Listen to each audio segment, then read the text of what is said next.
A sada su s nama Emaus Marija Voće i Jesus Moran, predsjednica i dopredsjednik pokreta Focolare. Hvala što ste s nama, dobrodošli. Željeli bismo s vama malo se vratiti u ovu 2020. godinu, definitivno jedinstvenu u našoj povijesti. Prestižni tjednik Time nazvao ju je najgorom godinom do sada. Nama se čini da je uz bol, toliku bol koju smo vidjeli ove godine, postojalo i drugo. Voljeli bismo pogledati ovu godinu kao da listamo fotoalbum, gledajući neke značajne slike iz našega života i života pokreta Focolare. Krenimo s prvom slikom. U stvari, ovo još nije bila 2020. Bilo je to 2. rujna 2019.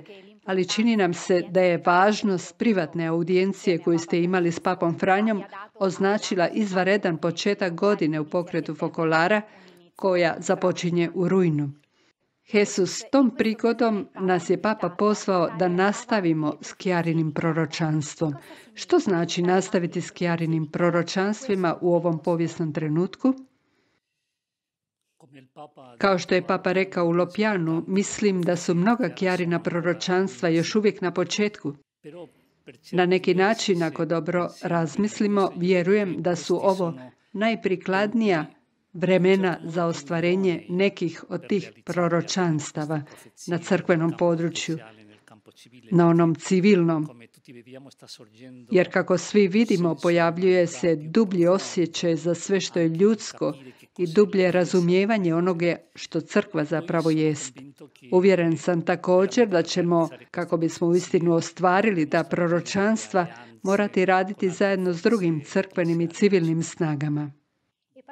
Prijeđimo na još jedan događaj od povijesnog značaja. U stvari, skoknimo u prošlu godinu, u listopad 2019. kada je došlo do posjeta njegove svetosti Bartolomea I, ekumenskog carigradskog patrijarha, Međunarodnom centru pokreta Focolare. On se htio pomoliti na Chiarinom grobu. Emaus, gledajući ovu fotografiju, može se osjetiti duboko prijateljstvo koje vas veže. Taj dan te nazvao predragom sestrom. Što je za tebe bio taj posjet? Pa prije svega veliko uzbuđenje, jer dovoljno je pogledati ove fotografije kako bi se razumio taj trenutak, tu istinsku bratsku ljubav koja nas veže, taj osobni povlašteni odnos. No rekla bih da je bilo i više od toga, jer nije to bio posjet meni, bio je to posjet poglavara crkve iz apostolskih vremena, dakle, pokretu Focolare, dijelu Chiari, posjet Chiari na njezinu 100. obljetnicu, jer je rekao da je dolazi iskazati počast. Poželio nam je da budemo dostojni nositi Chiarinu karizmu u svijet, svjedočeći svugdje svima ovu ljubav koja danas može spasiti svijet. 2020. je bila i godina 100. obljetnice rođenja Chiare Lubich. Nalazimo se u Trentu na svečanom otvaranju izložbe Chiara Lubich, grad, svijet.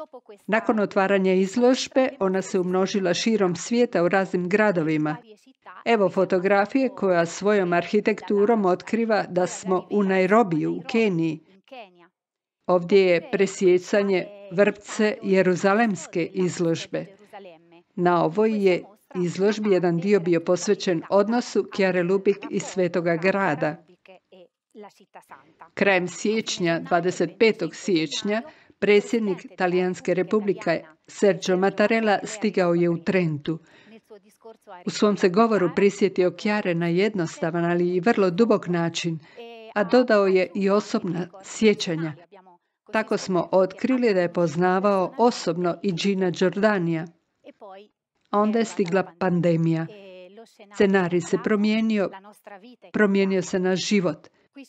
Evo nekoliko simboličnih fotografija zbog kojih se sjećamo, koje nas navode na razmišljanje o tim danima. Na društvenim mrežama su ih objavili liječnici, medicinske sestre, bolesnici. Mnogi nisu preboljeli bolest. Očito je da je u ovoj situaciji 100-godišnjica promijenila svoje lice. Primjerice izložba u Trentu obogaćena virtualnom turnejom, a ona brazilska imala vrlo originalan oblik jer je ostvarena na društvenim mrežama.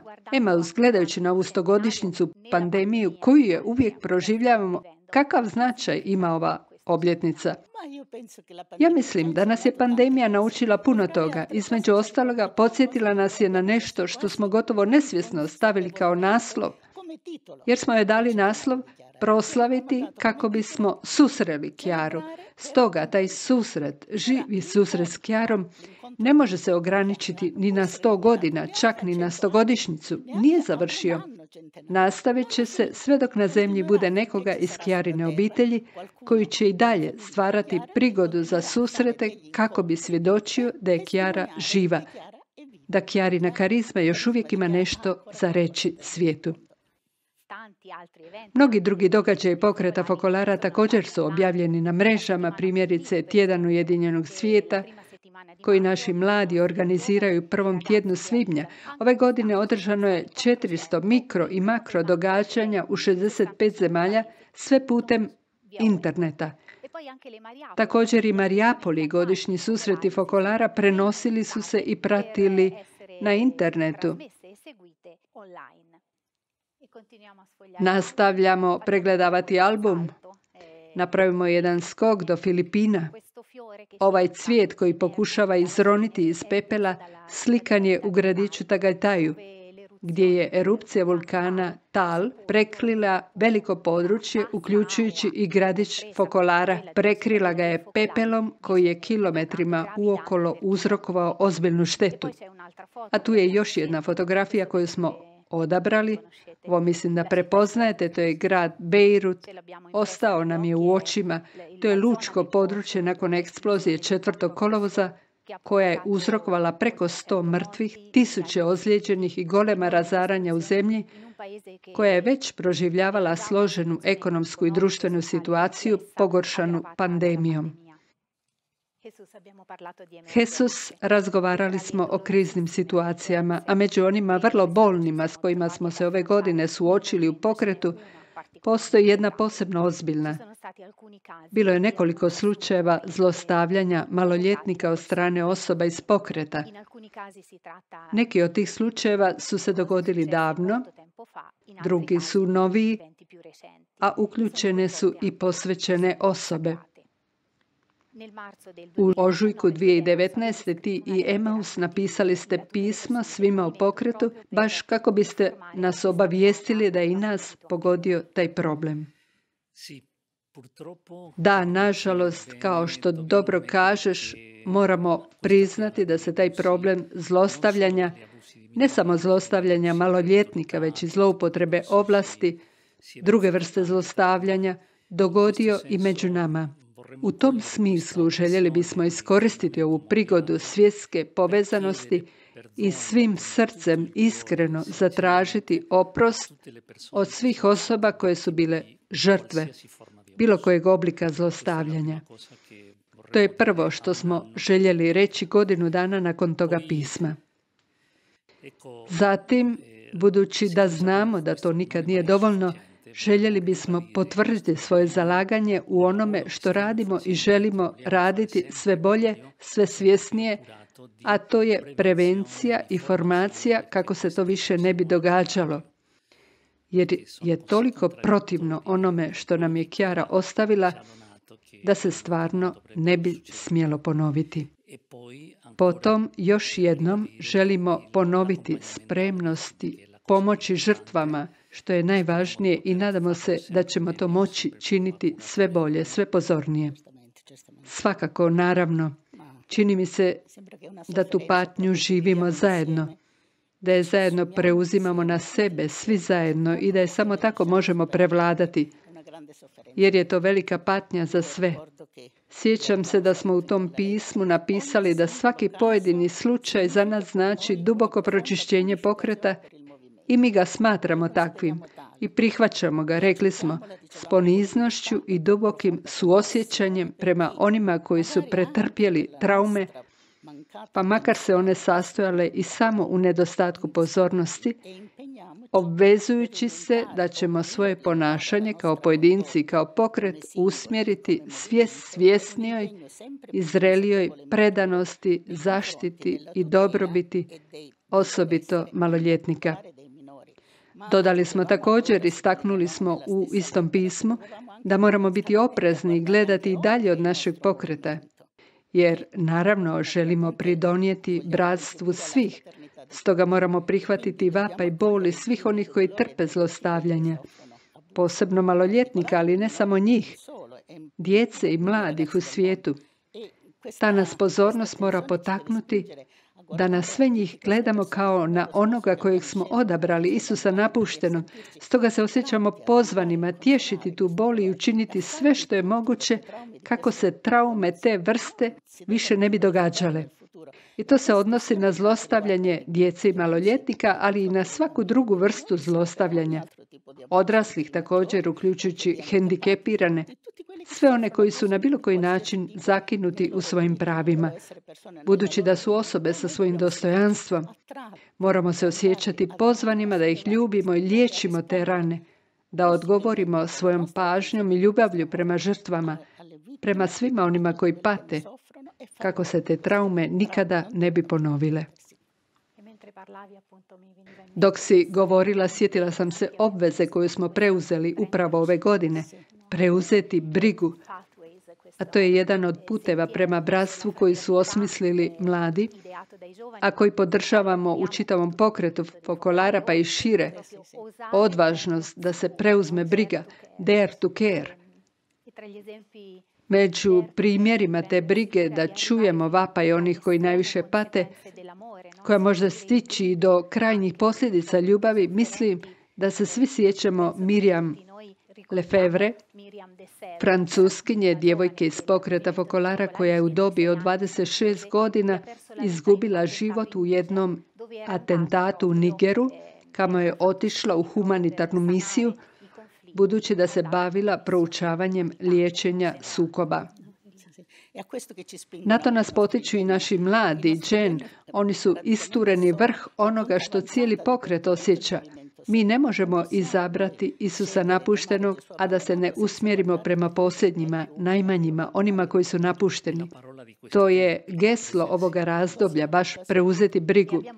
Tako smo završili pregled godine 2020. Bacimo još jedan pogled na 2021. jer na početku će se održati Generalna skupština pokreta Focolare i s njom će se zaključiti tvoj mandat. Kad bi trebala sažeti u nekoliko slika ovih 12 godina predsjedavanja, koje bi izabrala? Izabrala bih 3.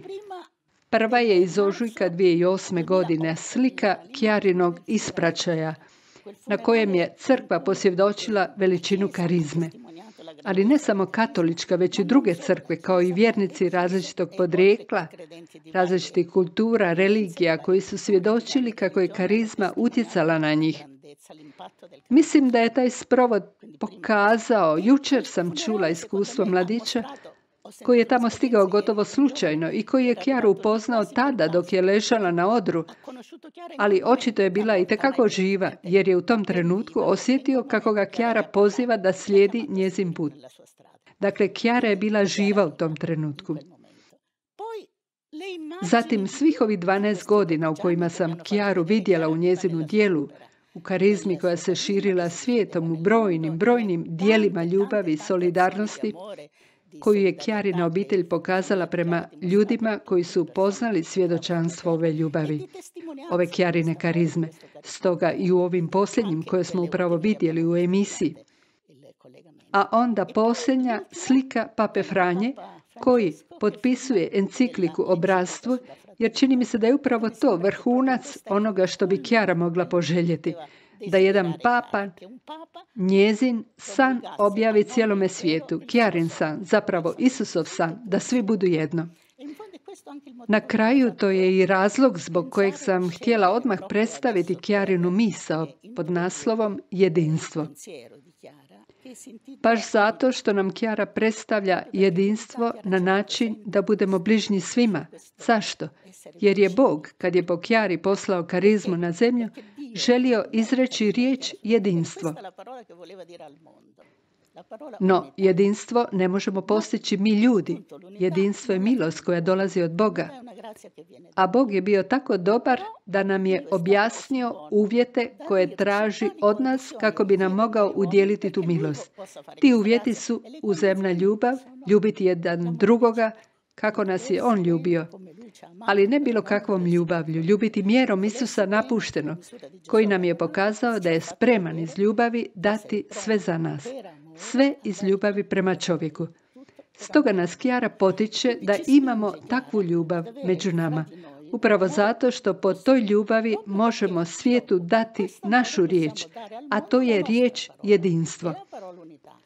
Ono što svijet danas želi čuti, ali ne može čuti ako ne provedemo u djelo međusobnu ljubav koja privlači ovu milost. Tu Kjarinu misao sada ćemo čuti zajedno.